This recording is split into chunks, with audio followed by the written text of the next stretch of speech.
Ya, Bismillahirrahmanirrahim.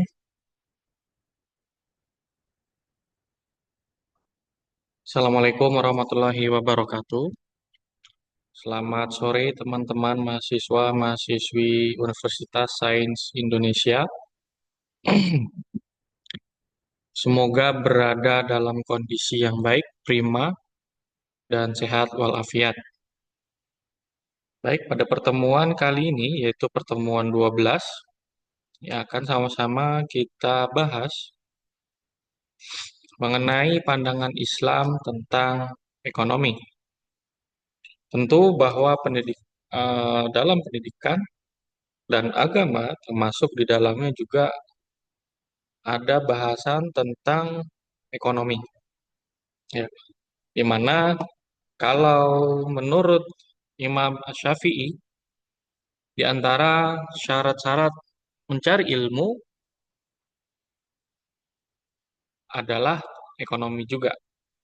Artinya kita bisa mencari ilmu, bisa memberikan asupan untuk akal kita guna untuk mengembangkan kompetensi kita dalam suatu bidang, maka dibutuhkan uang untuk menjadi wasilah dari mendapatkan ilmu tersebut. Untuk capaian kita kali ini itu pengertian dan dasar-dasar ekonomi Islam. Kedua, prinsip-prinsip ekonomi Islam. Ketiga, unsur-unsur yang dilarang dalam ekonomi Islam. Nomor empat, terakhir, manajemen pengelolaan zakat dan wakaf. Untuk pengertiannya, memiliki definisi ilmu ekonomi yang berlandaskan pada syariat dan memperhatikan kepentingan maslahat. Ini artinya kepentingan secara umum yang didasarkan untuk kebermanfaatan bersama.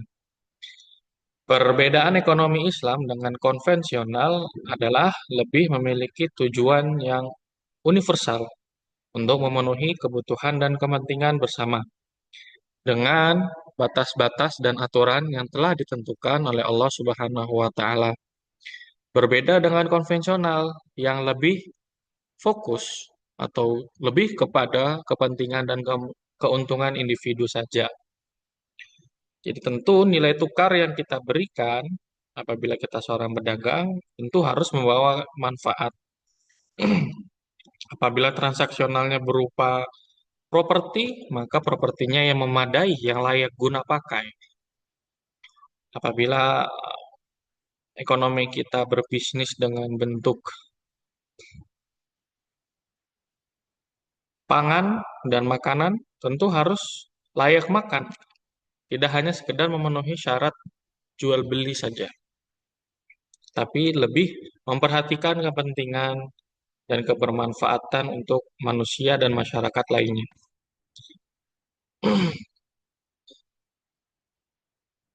Kemudian dasar-dasar ekonomi Islam. Pertama, berbasis kebebasan ekonomi bersyarat. Apa maksudnya? Ekonomi dalam Islam menghendaki kebebasan dalam prosesnya. Namun, ada beberapa syarat menjadi batas-batas agar tidak menyalahi syariat. Sebutannya dalam harta itu adalah milkut tam atau kepemilikan penuh 100%. Tetapi, milik kita tidak bisa dipakai tanpa izin oleh yang lain tanpa izin. Ya. Yang kedua, mengakui hak kepemilikan individu maupun bersama. Kepemilikan dalam Islam merupakan penguasaan atas suatu yang menyebabkan orang lain terhalang dalam memanfaatkan sesuatu tersebut. Seperti tadi saya bilang, bahwa apabila kita memiliki kebun sudah memiliki sertifikat hak milik atas nama tertentu, maka orang lain tidak boleh menggunakannya secara serampangan. Harus mengetahui batasan-batasan. Ketiga, ekonomi membentuk kesejahteraan dan kemaslahatan. Setiap individu, masyarakat, dan pemerintah berupaya bersama menciptakan perekonomian yang berujung pada kesejahteraan bersama.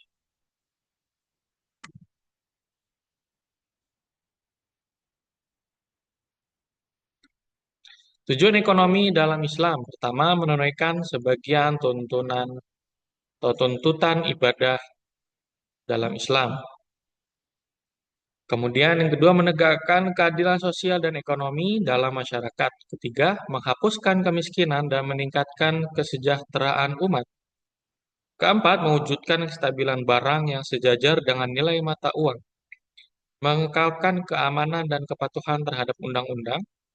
Keenam, mewujudkan keharmonisan hubungan antar bangsa dan memastikan kekuatan pertahanan negara. Jadi, ini tujuannya sangat jelas, dimulai dari kita sebagai individu untuk melaksanakan ibadah, mampu untuk melaksanakan ibadah.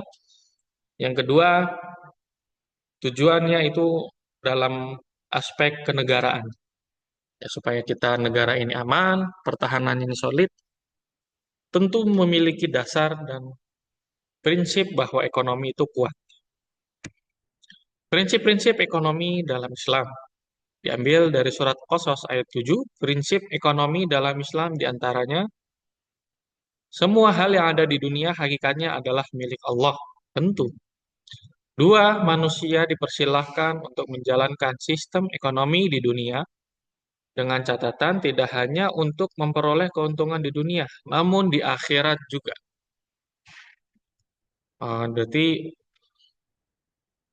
relasi, keuangan, dan lain sebagainya tidak hanya kita manfaatkan untuk prioritas dunia, tentu akhirat juga harus diperhatikan.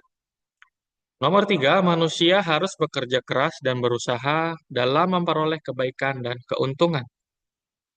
Keempat, ekonomi harus berasaskan pada keadilan.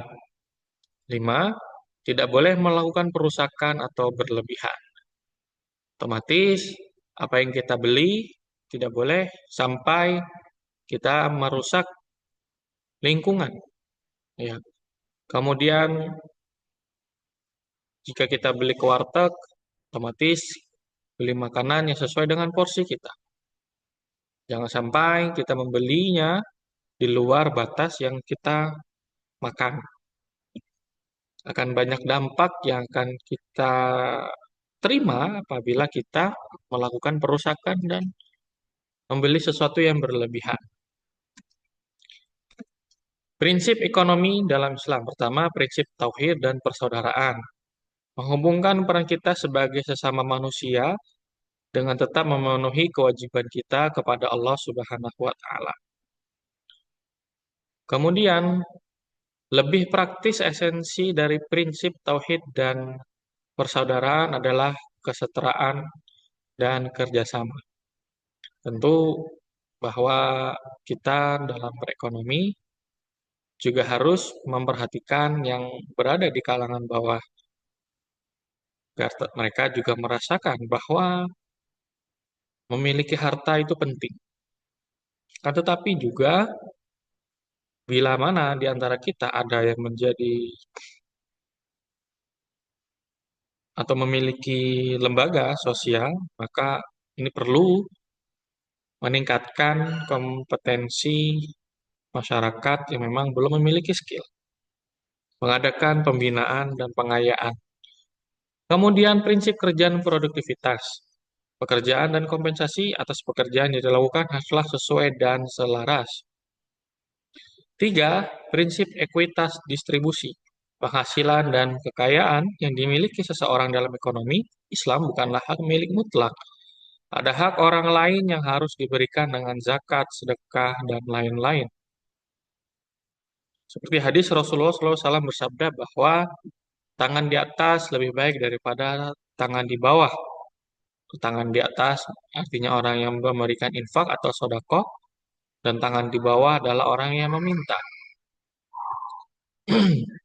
Maka ini menjadi penting bahwa ekonomi jika kita ekonomi kita jika berada di posisi atas, tidak lupa kita harus memberikan manfaat kepada masyarakat atau keluarga kita, bahkan harus kita bantu. Kemudian unsur-unsur yang dilarang dalam ekonomi Islam.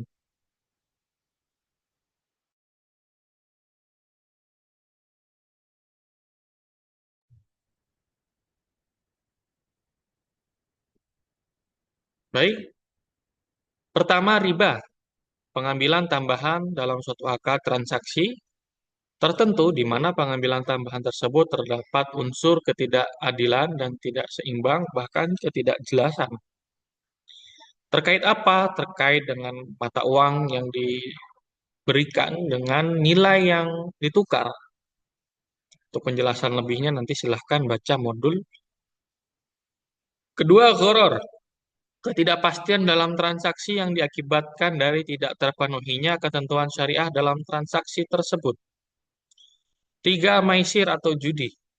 Suatu bentuk permainan di dalamnya dipersyaratkan jika salah seorang pemain menang, maka ia akan mengambil keuntungan dari pemain yang kalah dan sebaliknya.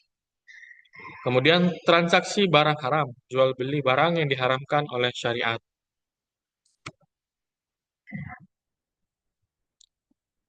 Kemudian zulm, perbuatan yang merugikan, mengambil atau menghalangi hak orang yang tidak dibenarkan secara syariah. Nomor 6, doror, transaksi yang dapat menimbulkan kerusakan, kerugian, ataupun ada unsur penganiayaan, sehingga bisa mengakibatkan terjadinya pemindahan hak kepemilikan secara batil.